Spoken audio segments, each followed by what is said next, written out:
আপনি কি জানেন একটি গাছের পাতলা ছোট একটি ডাল আজকের দামি টুথব্রাশ আর কেমিক্যাল পেস্টের চেয়েও বেশি কার্যকর প্রমাণিত হতে পারে? বিজ্ঞান নিজেই এটি দেখে অবাক হয়ে গেছে। যখন বিজ্ঞানীরা দাঁতে জমে থাকা প্লাক, অর্থাৎ সেই শক্ত স্তর যেটা বছরের পর বছর ব্রাশ করেও পুরোপুরি দূর করা যায় না, তার উপর একটি বিশেষ গাছের ডাল দিয়ে পরীক্ষা করেন, তখন ফলাফল ছিল চমকে দেওয়ার মতো। এই ডালের মধ্যে থাকা প্রাকৃতিক কেমিক্যালগুলো প্লাক ভাঙতে শুরু করে, ব্যাকটেরিয়া কমে যায় এবং দাঁত কোনো মেশিন ছাড়াই ধীরে ধীরে পরিষ্কার ও উজ্জ্বল হতে থাকে। এই গাছের নাম হলো আরাক এবং এর ডালকে বলা হয় মিসওয়াক। নবী সাল্লাল্লাহু আলাইহি ওয়াসাল্লাম বলেছেন, মিসওয়াক মানুষের ফিতরতের অন্তর্ভুক্ত এবং তার আগে সকল নবীরাও এটি ব্যবহার করতেন।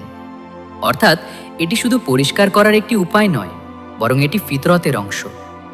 আজ বিজ্ঞান বলছে মিসওয়াকের মধ্যে অ্যান্টিব্যাকটেরিয়াল প্রভাব, প্লাক ভাঙার ক্ষমতা এবং মাড়িকে শক্ত করার শক্তি আগে থেকেই ছিল। আর এসব কিছুই নবী সাল্লাল্লাহু আলাইহি ওয়াসাল্লাম প্রায় 1400 বছর আগেই শিখিয়ে দিয়েছিলেন।